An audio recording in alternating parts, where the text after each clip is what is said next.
Yo, what up? What up? It's your boy, Sammy Boy. I'm your boy. And with me is Mr. Slickety Slick, the slickest of the slick. What is going on right now? Have I time traveled and or dimension hopped and shown up in a different podcast? We're here to tell you about the newest, trendiest cleaning product. Swiffer No Swiffing 5000. Tell me about Swiffer No Swiffing 5000. Well, you buy one and you get to listen to the rest of this podcast for free. How much is a Swiffer No Swiffing 5000? It's worth 5,000. It's 5,000. Is 5,000 the price? Yes. Or is it, like a model number? Both. It's both the price. What does the Swiffer No Swiffing 5000 do? I don't know, man. I'm just paid to sit here and advertise, give an ad. Yeah, we're the kind of shills who would do a sponsor segment for something we don't even know what it is. They're just like, can you sponsor this? And we're like, absolutely. It turns out this is used for child slavery or something. Who cares, right? Welcome to Couch Theater. I am your host, Raffy Boy, the slickiest of all, I guess. And with me is the other host, Sammy Boy. Sammy Boy. I'm not slick. I'm not slick at all. Your definition of slick is a truly disturbing thing. Is it 2 minutes already? We have not said jack shit for 2 minutes. What are we talking about today, Sam? We are talking about Shang-Chi and the Legend of the Ten Rings. I'm going to refrain from saying the name of that movie for the rest of this podcast. Why not? Because I know that the way I'll say it will be very Americanized and it's not going to sound quite right. But when I'm going to try and say it, I'm going to try and say it correctly. So it's just going to come out worse. Okay, then what we are reviewing is Shang-Chi, Legend of the Ten Rings. Hey, that's a joke for the people who have watched the movie. And if you haven't watched the movie, you are free to stay here, but we're going to spoil lots of things. What should we spoil first, Raph? The ending. Let's go right to the ending, just to get them out of here. In the end, the good guy wins, and the bad guy loses. Wow. So Sam, what was this movie about? Give me a 1 minute breakdown. I'm gonna actually put a timer on this so it doesn't go on for 500 years. Here we go. Tony Leung plays a bad guy, but somewhat good guy, but for now bad guy, who is a conqueror in China. All kinds of bad things. Bad. Then he meets this woman in a magical forest, and now he's good. He falls in love with her, and they have a child called Sean. And Sean grows up in America, in San Francisco, and has a friend named Katie. And they don't like responsibilities. Okay? But responsibility comes to him while they're on a bus. And it turns out responsibility wants their pendant, specifically a necklace on him that he's wearing. Who plays responsibility? Responsibility is destiny or bad guys. Okay. Anyhow, so they go to China, right? Okay. They meet his sister, who has the other pendant because the bad guys got the pendant from him. I would just like to point out we're over 1 minute in, and you're not even a third of the way through the movie. Okay, I'm gonna skip. Basically, Tony Leung captures them both and says, "Hey, help me. We're gonna find our mother back. Your mother, she's alive. She's behind this wall." And then they're like, "No," and then they fight for it. And it turns out this mother turned out to be a giant soul-sucking Godzilla, and they save the day by defeating Godzilla, and Tony Leung is redeemed as a character but dies, and now he's part of the Marvel Universe. I can't do this. I think you did an excellent job. 1 minute, 40 seconds. And you spoiled everything. So, all the people who didn't want to be spoiled, they're running screaming now. Did you like this movie? I like Tony Leung so much. I could tell by the number of times you said his name. This is his first Hollywood movie, I believe, and it did not disappoint. For people who have watched him, in Hong Kong movies and Chinese productions, Has he been in anything I've ever seen? I don't... his face looks sort of familiar, but I don't know if I've ever seen any of his. The big movies would be Infernal Affairs, Hero with Jet Li and Donnie Yen. I have seen that. Yep. Also, Red Cliff, where he plays General Zhao. So no relation to the Avatar: The Last Emperor general. no, a much better general, sort of. Actually, I completely forget that character's name. General Zhao? I thought so. Yeah. Okay. No, I liked his performance. I thought he did a good job. Actually, I feel like this is the general thing I say now. I'm like, I like the performances of all the people who were in the thing performing. I didn't think any of them performed badly. I have nothing new to say on the actor front. Can I at least give him though an A++? I would say he was the best performing. Okay. Actually, I would say the worst. Who was the worst performing? To be unnecessarily negative, who was the worst performing? Really? Yeah. You want to do that? Just to be those kind of people, you know? I think they were all good. I think the least performing one would probably be Sean's sister, I guess. I was actually going to say the same thing. Her performance felt a bit stiff. I don't know if stiff is the right word. Not that she was stiff, because she was doing stuff. It just, I didn't fully buy that she was who she was claiming to be. I think her character is probably has problematic parts Sure, to it. that could be it. It's like she didn't have much to work with, so I wasn't. The character is probably the most problematic one for me. Not in a progressive, woke, problematic sense, in a problematic as in poor writing sense. Yeah. And so maybe that just came through, and I didn't think she was given the best performance because she wasn't really performing anything worth performing. If you watch after the credits, it seems like where they're going with her is in a more clear direction. Mhm. I think she'll perform better. I'm more positive that she's just had a slightly problematic character, and we can get into that a little bit later. Yeah, I guess actors and actresses, they're all good. Simu Liu, he's good. He's from Toronto. He's Kim's Convenience, so it's nice to see him. That is actually a pretty big jump from like, it's kind of like a secondary character in Kim's Convenience. I mean, he's the brother. He's there, but he doesn't show up all the time. I'm sure he's been in other stuff, but in my head, it's just like, he went from Kim's Convenience to Marvel Cinematic Universe. Good job. Yeah, no, good for him.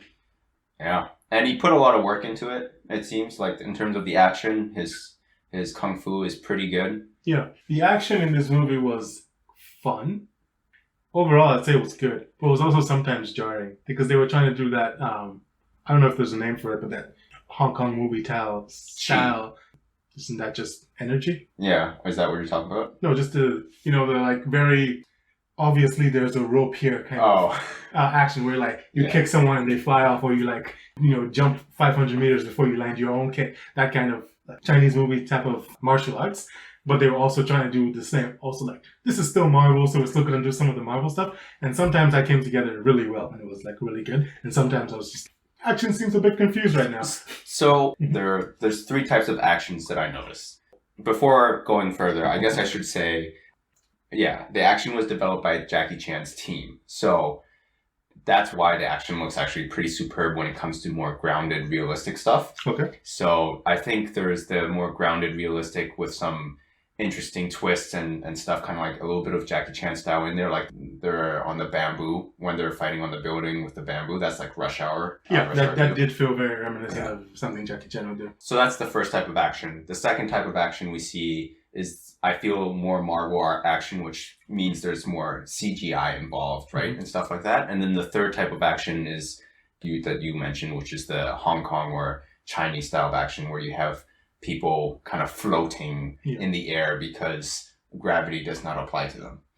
So they mixed those three, and sometimes it came well together. I think when Tony Leung and Simu Liu were fighting, generally it was pretty good and interesting. But like for the bus scene, for example, while it started really well, it really escalated to so that bus scene, it's like a classic advice you give to people who are writing.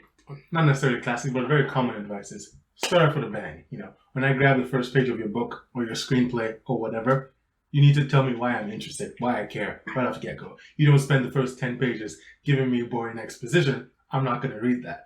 So often what that translates to is someone just starts a book and they're like, the guy exploded and punched the other guy, the other thing, and then this other thing. And that's kind of what it felt like they did here. We started... He's in his room. Actually, no, we started with the legend. They told us the legend of it. So they did some, Lord of the Rings-esque exposition at the start. But then they very quickly, I think it was like 5-10 minutes, maybe I'm remembering wrong. He's in the bus. we're fighting now. It's been 10 minutes. There hasn't been any punching. You guys need punching. Here's some punching happening. And almost feels like they're going to action their way through the story, because there is a decent amount of story to tell, because they have a lot of flashbacks and they're trying to tell you like what went wrong. And I'm not saying they did a bad job of it. I think I got the story I needed to get, but it did seem like a very interesting choice to basically punch your way through the story. Let's punch first and exposition later, or exposition while punching. Yeah. So the action, I was surprised by Marvel doing that kind of action on the bus initially when he was just fighting the guys, the henchmen. It was once they introduced Razor Fist, which, by the way, I love Razor Fist. He's the best character in that entire thing. He's a man who's got a razor for a fist. Just simplicity. Unfortunately, when they brought him, that's where the action shifted to very more Marvel-esque. And he was cutting the pus, and you're just like, okay. Yeah, and he's Simu, Liu, or Sean is jumping from one of the side of the bus as it's being chopped off onto the other side, and he's like... that's what I meant earlier when I said it was sometimes jarring. Yeah. Because if you start off with that kind of grounded action, because I enjoy a good laser firing, exploding Iron Man type action anyway, but if you start off with like some grounded, I feel the impacts of the punches and everything, and then you quickly move on to, we're just wiffly waffling our way through this now, it sort of loses its impact. And also, the entire time, I think I actually was saying this while we were watching it, they're in the bus, they're fighting, and then the bus driver dies, right? Or faints or something. But then the brakes aren't working for some reason. Razor Fist cut it off. He cut the brakes. And then they're just the entire time going downhill. And I'm just here wondering, where are you? Like, is it impossible to turn onto a place that's level? Or that goes uphill? Because you know that if you just stop hitting that accelerator, this bus will stop very soon. But the bus just keeps accelerating. It's very fun. It's like a fun thing, but it's also like, this doesn't need to be happening. I feel like everyone involved would immediately try to stop the bus in which people are fighting on, as opposed to just keep moving. Yeah. Well, it's in San Francisco, right? I have no idea. I guess we have to visit San Francisco and see if there's a really long downhill. Maybe there is. Because they turn multiple times. So really? I might be wrong, but I distinctly remember them turning multiple times and just, for whatever reason, choosing to continue going downhill. Yeah. Another thing I suppose I really did like about the bus scene was the TikToker or Instagrammer or whoever that was. Yeah.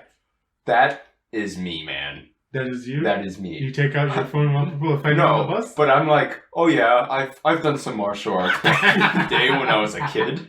I've done martial arts when I was a kid. I'm going to now proceed to grade professionals on how well they're doing.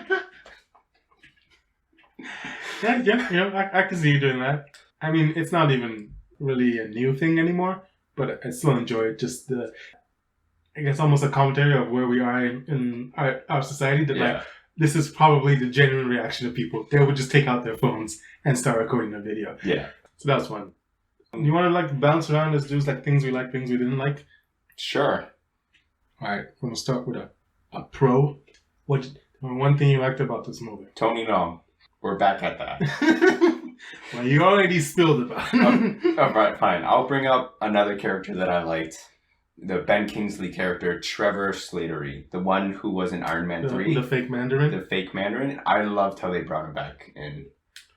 Yeah, I did enjoy that. It's a comic relief, but it's a comic relief while retconning a choice they'd made in a previous movie that no one had liked. They did it very well to rope everything in and just clean up some stuff. So it was a good bit of a narrative. If I was the real Mandarin, yes, and somebody came up with a hoax Mandarin like that, I'd probably want to kill him myself, or at least imprison him and make him my entertaining slave. Well, he was gonna kill him, and then he just proved to be just so entertaining.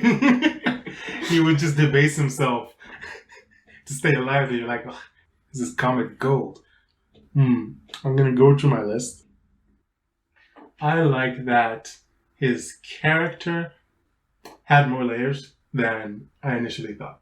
So when it started off, he ran away from home. I don't know if this story was in any way faithful to the comics, because I honestly did not even know this was a Marvel character until they released the trailer for this. So I know nothing about that, but I initially thought that this was going to be, oh, he ran away from home, he has a destiny, his father has passed on super genes to him, or something. And then it went away from that. And then I was like, okay, that's better, but it might just end up being, he got trained, so he's really strong, and then his dad sent him to do something bad, so he ran away, which is not bad, but it's a bit meh. But I did like that. There was more layers to it in that he did actually kill the person. And it was after that he, realized, the error of his ways and that. And even just that when the father called them, like, took them back home, that they went. Because, like, you can clearly tell that he, at least, does not like his dad anymore. And, like, there was no love lost there. But he still went back home. Almost what you would expect from, like, an Asian family or, like, an African family kind of thing. Or a non-Western cultured family where, like, you might, I hate my mom. If my mom tells me, come get dinner, I'm just going to show up because it's my mom. That, like, there's respect there that is given regardless of her feelings. So that felt very authentic. There was layers to these people. I believe that these people will be making the choices they're making. You've actually convinced me. Oh, I didn't know I was convincing you of anything. Yeah, you were. Now that you've refreshed my memory on his path a bit and how he actually killed the character, the bad guy on his mission and stuff. I was going to say he wasn't one-dimensional, but he was fairly stereotypical. At the end of the day, all I remembered was, at the beginning. So I didn't like the beginning in San Francisco that much because it felt like, okay, he's a superhero who's just right now he doesn't want to accept responsibility in his life. He's going to accept who he is or what he's meant to be, kind of thing. Mm-hmm. Which in the end he does. But I would agree. I think layered. all the layers happen in the flashbacks. Mm-hmm. In the current time, there's no real layering to his character. It's very straightforward. I mean, there's I'm going to kill my dad little hiccup there, but even when he says it, I'm like, you're not going to kill your dad. Yeah. Marvel did a good job with the antagonist. I think his character felt a lot more layered. He starts off like, oh, I'm after power and stuff. And he really did fall in love with this woman. And for that time being, he gave up his power. That's like an important, crucial thing of that story. He gave up his power. He actually grew older and stuff like that. Yeah. But to switch to cons. Oh no. We were just talking about this on the currently still not edited episode of Redemption Arcs. Yes. Of that, I'm a bad guy, but I fall in love, so I'm not a bad guy anymore. Mm. And as with any trope, it's all about execution. You can do anything and make it done well. I don't know that this hit that mark for me. I still felt while I was watching, I was like, oh, you're a bad guy, but she's so pretty that you're no longer a bad guy. Like, what happened to all your motivation? And I recognize that, they're giving us snippets, so I'm allowed to fill in the blanks of what could have happened here and why he turned away. I guess I'm not willing to fill in the blanks for them. I don't believe you. I don't believe this happened, so I'm just not even going to give you that leeway. Well, okay, let's dig deeper into this. So the relationship, they start off, he's searching for power, basically, for this magical land, right? Talo. And she outpowers him, and quickly their fight becomes reminiscent or starts to show symptoms actually of a dance. Mm-hmm. Is there perhaps something about the conversion there between fighting and dancing? Because he comes in, he's thinking all about power, and he can't overpower her. Well, I guess if I were going to fill in the blanks and interpret it in my own way, he has the 10 rings, and he has been this powerhouse for so long. He is not necessarily a great martial artist. He's a martial artist, but he's not necessarily the greatest martial artist ever. Mm. He's just a guy who can do martial arts and has the 10 rings. So he shows up to every confrontation and he just sort of overpowers you. And then he shows up to this confrontation and he tries to overpower her and she outskills him. And it's sort of the first time in a long time, if ever, that he's been outmatched. And he keeps coming back. He keeps being outmatched. And it's sort of this, I haven't experienced this in so long, that this experience itself of being outmatched is, I'm enjoying this. My life was so dull before, I was only winning. But now that I have a challenge or some conflict, I found I've awakened the fire in my soul, that kind of nonsense. And you then associate that with the person who's doing it, and you start to like them, and then maybe you form some respect for them, yada, yada, yada. I'm going to put what you said into a an equation. Okay. From what I understand, man likes power. Mm-hmm. Woman is more powerful than him. Man likes her power. Some men are attracted to powerful women. I mean, yeah. Either way, I'm not even sure. I forgot the reason why we're diving into this. Because we're trying to explore how layered the character is. Because I do agree, like his redemption at the end it's like a Darth Vader, Luke Skywalker story, right? Yeah. And in I some guess ways. to jump more into it, I guess if I were to then make the logical leap and buy that, let's assume that this was months and months of him coming back there, and sometimes they had conversations, and she slowly won him over. I still don't see where this is coming from her. So I can see how he might fall in love. I don't believe that she's falling in love because all she sees is this power-hungry, untrained, uncouth man coming at her, and she trounces him. So like where's her attraction coming from? So they don't bother to show any of that, and she falls in love with him. And since the Talo people don't let them stay, she loves him so much that she's gonna live with him outside of this. And then she gives up her power, and he gives up his power, but then she dies, and he immediately takes the rings back. And to me, again, that just invalidates everything that's happened. Because I'm like, so however long you guys have been together, at least 15 years, probably 20 years or something like that, have you learned nothing? Like, what was your entire relationship if not her pulling you away from that and showing you there was a better way? If you then immediately go back to that, you're just saying you didn't actually learn anything. So the redemption, being redeemed, sure, might not be the strongest redemption, the first redemption when he falls in love. Mm-hmm. But the unredemption, I thought made sense because it's his past, his sins coming up with him. It's not just she died, it's the fact that the people that he had harmed in the past, the violent world he had in the past, came back and bit him back. And so even though he thought he was out, he wasn't, right? I think that was fairly well done. You think so? Yeah. I didn't like it as much because sort of the same thing I'm saying now is it's the time. That's the thing that bugs me. You're a married man.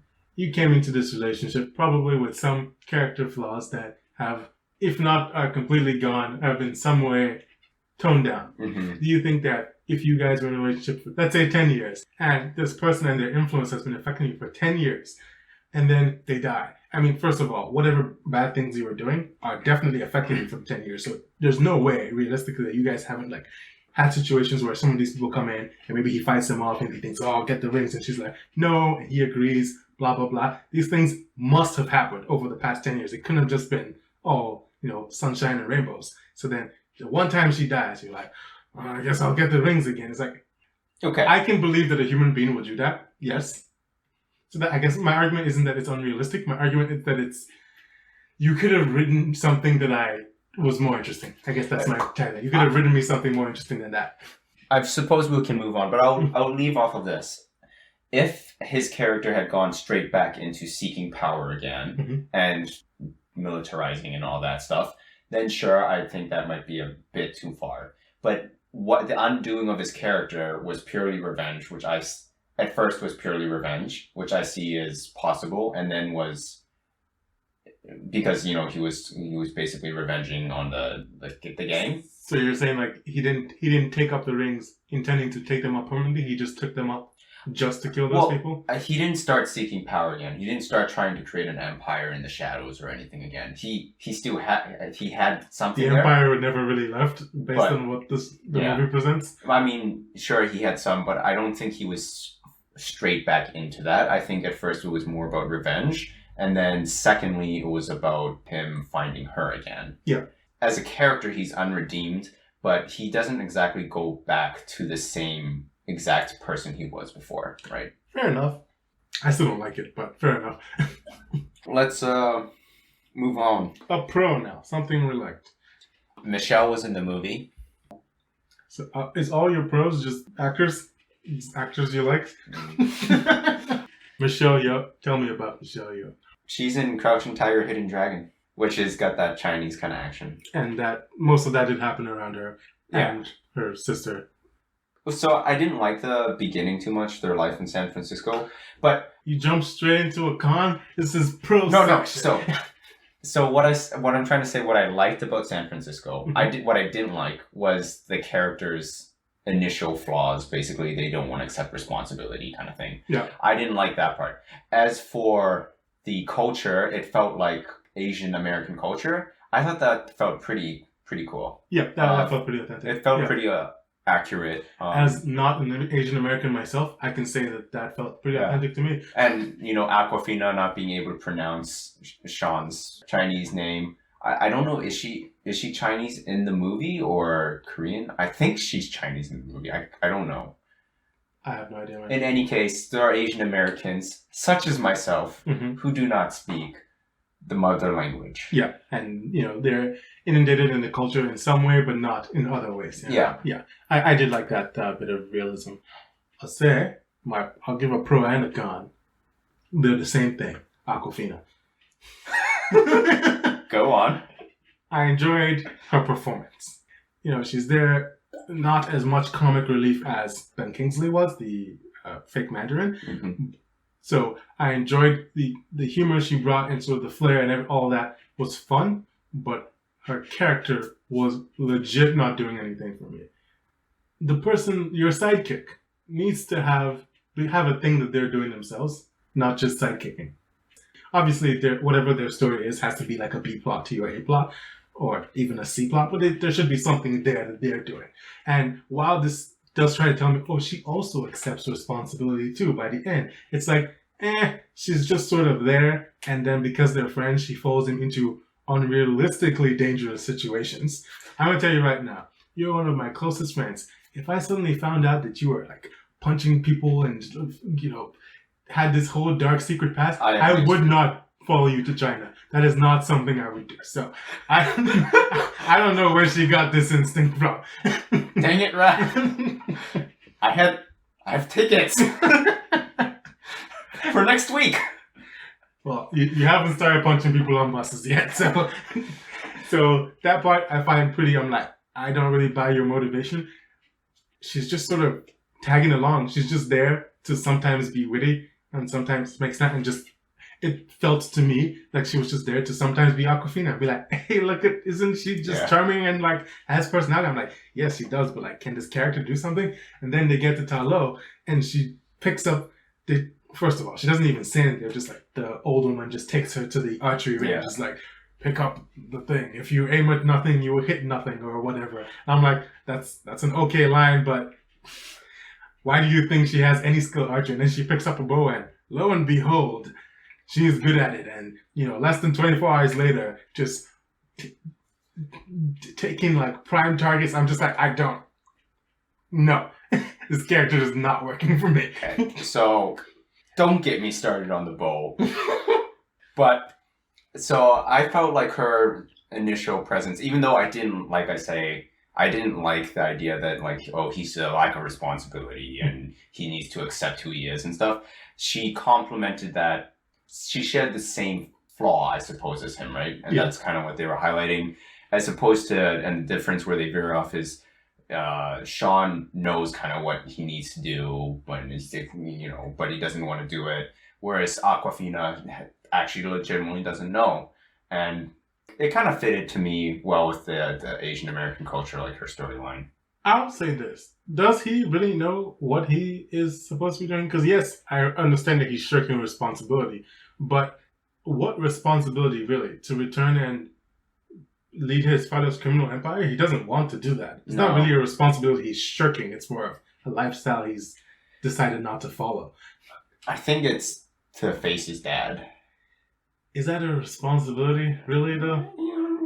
I mean, if you have family, but if you have an abusive dad, I give you leeway to just leave and never come back.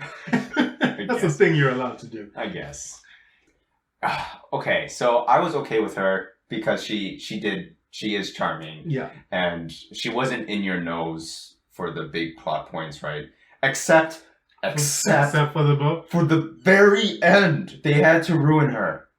Okay, here's the most unrealistic thing about the movie. It's not that there's a soul-sucking creature under the gate waiting to come out and soul-suck everybody's soul. No, the most unrealistic thing is the training in this movie. Both Sean's sister and Katie, which is Aquafina. Yeah. I'm going to get started on Sean's sister first. I don't care how good you are, unless you have a superpower called super learning, or a superpower called super reflexes complemented with super understanding of your super balance. It's a pretty deep power. You cannot become such a strong martial artist by just watching, okay, and then trying it yourself. No. Sam, I know you're saying all this, but as someone who's watched a lot of martial arts, I think I'm pretty good. So I don't know. My life experience has taught me that you can just watch. You start an underground fight and start participating in those fights and let me know, okay? Honest. Karate Kid, the whole thing about Karate Kid was you need a good master. There's no such thing as a bad student, but, you know, Danny Boy is learning how to, you know, do karate by watching on TV or reading some manual or something, and he kind of sucks. It's not until he has a good teacher. That is a realistic application of understanding how training works, of how improving your life works. It takes people to have input in your life.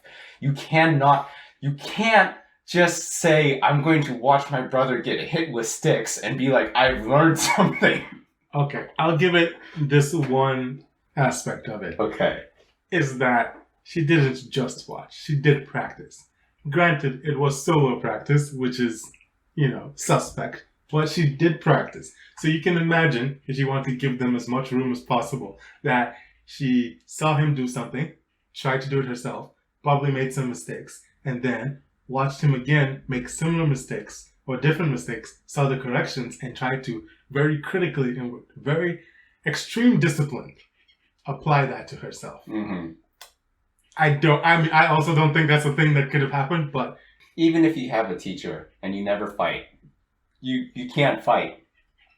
Maybe when she ran away, you need a partner at least. Maybe when she ran away, she didn't initially start a fighting ring, but she joined one and then got beat up a lot and finally was able to apply all those lessons. And then, yeah, I'm on board with you. I'm just okay. I'm just playing incompetent devil's advocate at this point. I'm about to create a new Marvel villain for Shang-Chi 2. I was a little kid and I was bullied, so I watched YouTube videos, thousands and thousands of hours.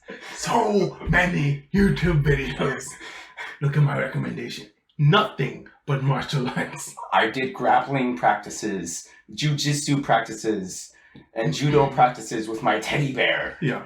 And I became the most popular. Okay, so you see my problem there. I definitely see. I think there was a... Oh man, that's kind of unfortunate. Now I'm sad saying this. I'm like, the two main female characters in this movie, I'm like, they felt like the characters weren't doing anything. Or the things they were doing, I was like, I'm not on board with that. Well, that's why, like, earlier when you were saying, like, who's the most poorly, I guess, acted character, I think she was the most problematically written character, because if she had participated in something or something like that, she could have been a really good character. And I like where they're going to go with her in the sequels. Just if I assume now that she's, you know, really tough and can do all of this, I can go forward with that, and I will like the sequels probably. No, I mean, if you ignore how she got to be so good at fighting, I still have a problem with her.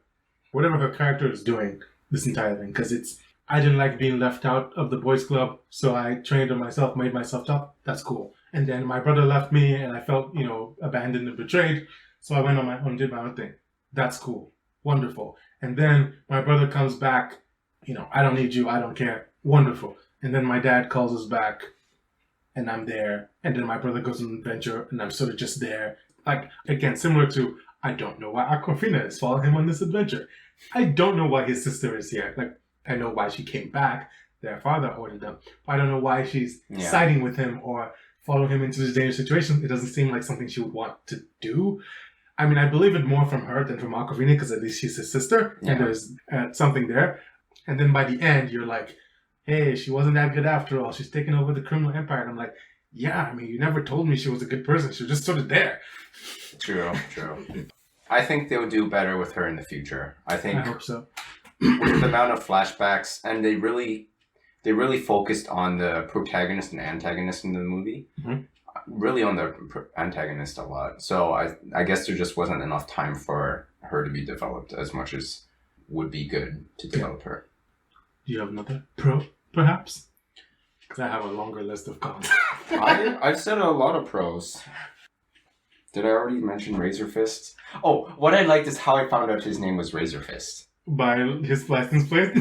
I didn't see it I saw the car on the side of his car. He literally has graffiti on his car. Oh, Basically what I saying noticed Razor was his license plate was RZR. Oh. Like his license plate is actually Razor Fist. It was great. It's not like his character was in any way actually like some great feat of writing. It was just in this entire movie, there's just this guy called Razor Fist, and it's just deeply amusing.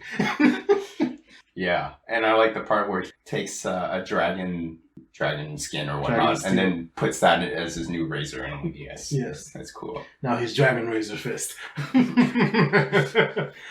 Okay, what? Okay, I will say, jumping back to his dad. No.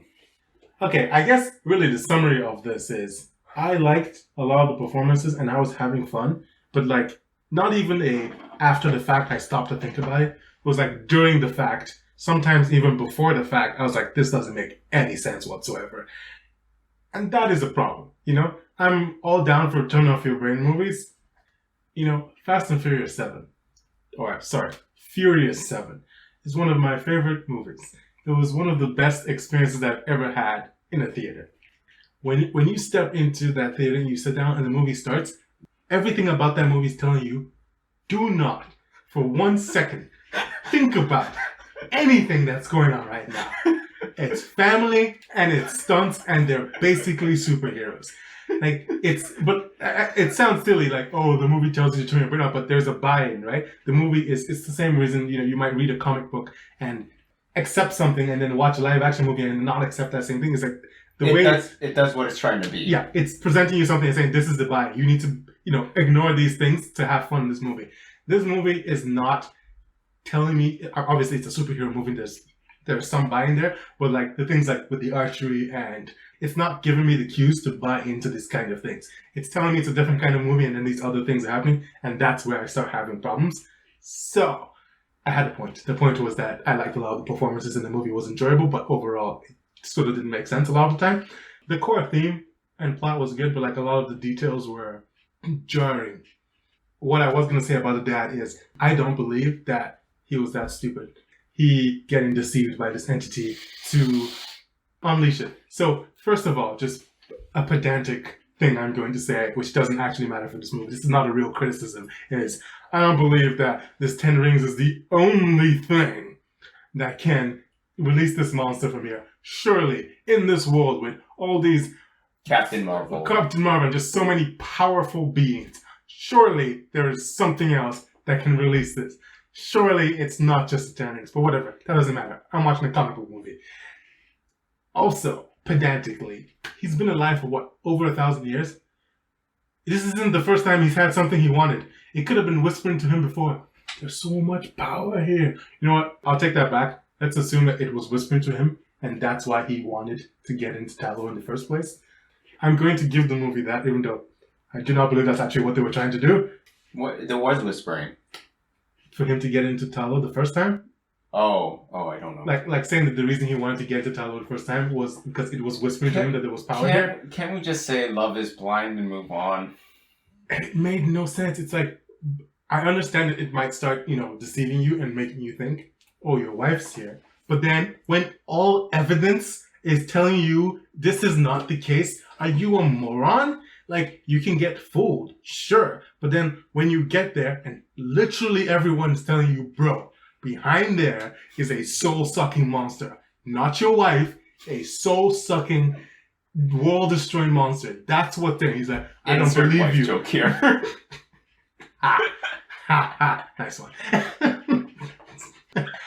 But yeah, that's what they're telling. He's just like, yep, I'm going, I believe. And then, worst of all, he gets there to where the soul-sucking monster is, and he starts punching it. And you know what starts coming out?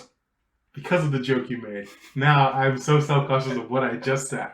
Do you know what starts coming out of. Okay. He gets there. He punches the rocks. And out comes this bat, whatever, gremlin creature. If nothing else at this point had convinced you that your wife wasn't there, the soul-sucking monster coming out of the place where they told you there was a soul-sucking monster should convince you that there's a soul-sucking monster behind there. Yeah, I guess so. Oh, the dragon was cool. What? The dragon was cool. The dragon Kind was of pointless, but it was cool. It was cool. The Godzilla, sure. So that is the one. That's my biggest gripe about this movie. Everything else I can probably overlook. The main villain, the main antagonist, is his dad. But then towards the end, they did the thing that they tend to do in these movies, where they're like, "Okay, now we need a giant CGI fight." At least there was no sky beam.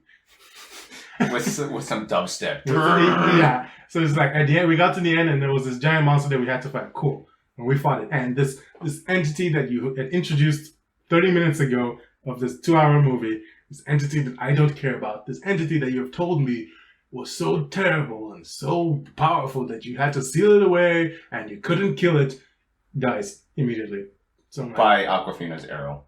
Okay. Like, what was the point of this? Like, we could have done anything else with the final act here. Minor rewrite. He goes there and then they fight him before he tries to release the thing. And then they have their whole little spat. And then you can leave that thing that you've hinted at now as like some looming threat for the future. The fact that it was released and destroyed, like it was introduced, released, and dealt with in like the last 30 minutes of the movie, is like, why did this happen? So this is where redemption arcs are problematic, right? Mhm. So if you're going to do a proper redemption, the easiest redemption to tie up things is to have the character convert and die. Yes. And if you want to do that, you need to introduce another bad guy. But you don't want to introduce a actual interesting bad guy, because if you introduce another interesting bad guy, that just makes everything, you can't tie it up. Right? Too convoluted, your plot gets messy. You have to just resort to a final monster that you can end. And because I like Tony Leung so much, I just accepted it. And the part I didn't accept was the arrow. To me, that was the biggest problem, because I'm like, all of you, the people in these writing rooms, are paid a lot more than I make, maybe. Actually, take that back. I don't know how much they make. The people in these writing rooms have experience, and there's a lot of money going into this, and I believe that there are good writers there. So I'm just sitting here wondering, how did we get here? Mm. How did you all... I don't even care if it was writing by committee. The entire committee should realize that this is not a good ending. A giant monster. Yeah, it's like, why did this happen? Actually, I take that back. Probably they're like, we need a giant monster fight. Otherwise, people, what are we going to do for the finale? It's going to be boring if there's no monster fight. Well, yeah. This movie actually felt a lot like the TV series instead of the movies. Because it's not like by the end he takes up the mantle and decides to become a superhero. It's by the end he beats the monster that showed up. But yeah. I have no reason not to believe he's not just going to go back to his normal life. I mean, I guess towards the end credits, what's his name? Wong pulls him in, so that's how he's going to get introduced into this world. But yeah, by the end of it, it's like, he's not actually a superhero, he's just a guy who has magical powers, who's probably going to go back to being a valet, because honestly, that seems like the kind of person he is. Yeah. I have a pro. I would just make a quick one. I like the scene where Tony Leung beats up the bad guys, like the gangsters, and he takes his son with him. Yeah. The way he dressed, everything is like super Hong Kong gangster from what I've seen. And it fits Tony Leung well. That's the kind of like role that I personally think Tony Leung is pretty suited for. Honestly, even the rings, the 10 bracelets, they kind of remind me of the over-the-top ridiculous Kung Fu movie. Kung Fu Hustle! Yeah, kind of reminds me of Kung Fu Hustle. I forget, someone had rings in there, right? Yeah. And it was just like, I was like, this is great. Oh yeah, somebody did have rings. Oh, such a good movie. We should do that. I don't remember anything about it, but we can definitely watch Kung Fu Hustle. Get in the comments! Yeah, any final thoughts? Oh, we're doing final thoughts? Well, it's been so long. Do you have a lot more cons? I'll do some I'll run through this. Oh, an interesting side effect, tangent, consequence of what occurred here that probably no one's ever going to talk about is the entire culture of Talo All they do there is completely meaningless now. The entire subculture is built upon the fact that there is a monster trapped behind there, and these people are here in this magical land with this dragon sealed off, protecting against that. They train every day for the day that that thing comes out so that they can fight it. And it came out and they fought it, and their entire subculture is completely useless now. Not useless, like they'll probably still live there, but just like Calo as you know it. They can come to San Francisco. Yeah. I actually, a minor con, I was very upset with how useless they all were in the fight. I didn't, okay, maybe it's a me thing. I didn't realize that they were saying the mother was really good, you know, a standout fighter. I thought what the movie was telling me was these people are so good, any one of them is better than him, kind of thing. But it turns out, okay, the mother is like probably the best fighter there. So I was a bit disappointed we got there, and I was like, oh, they're just mediocre, when I was expecting them all to be just so good. Yeah, true. The rings are cool in combat, but have the least defined power set I have ever. I don't know what those rings do, other than keep you alive for long. I'm like, they're power blast? Yeah, mostly he just blasts them off and hits people. They have a magnetic polarization that changes or something with your unique magnetic identification. Yes, you have the flux capacitor. I see. I thought it was funny. This is a very tiny site. When they showed up in the car, actually, it's not really a pro, it's just a fun thing. I love that they went to the place with a car. Instead of like journeying through the jungle, they just drove. Product placement. Yeah, I just enjoyed it. And then they got there, and I thought it was very weird that those people knew what a car was. Oh, yeah.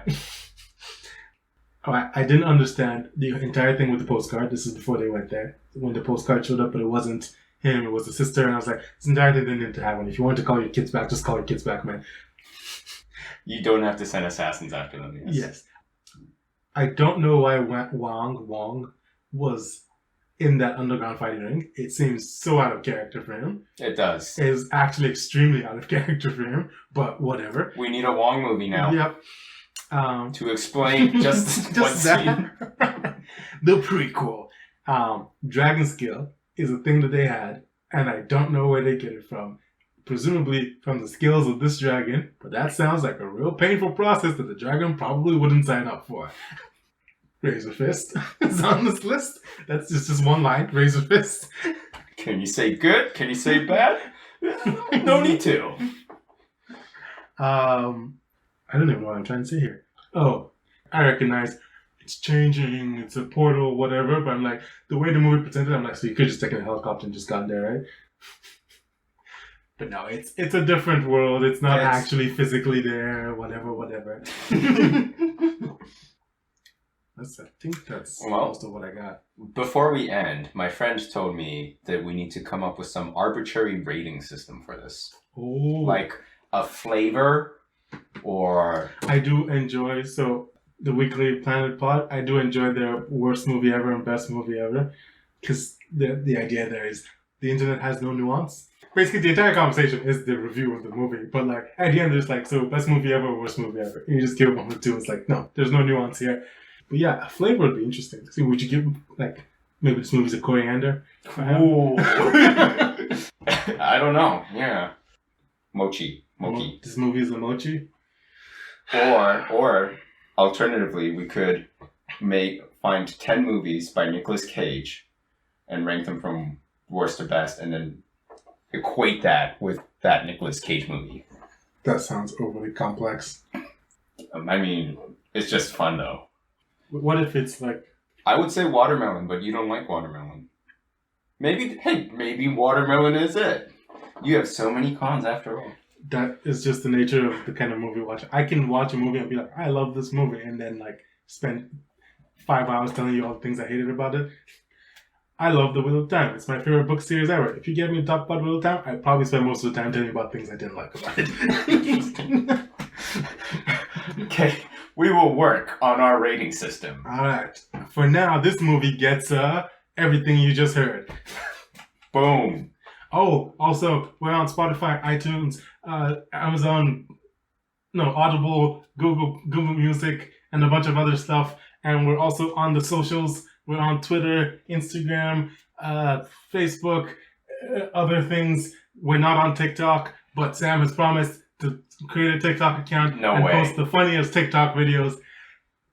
Links in the description. Have a good night. And if you're a company, we're looking to do sponsorships. Please. Especially Lysol. I think I've mentioned Lysol like in 3 different episodes. I hope they're not listening. I would sponsor Lysol.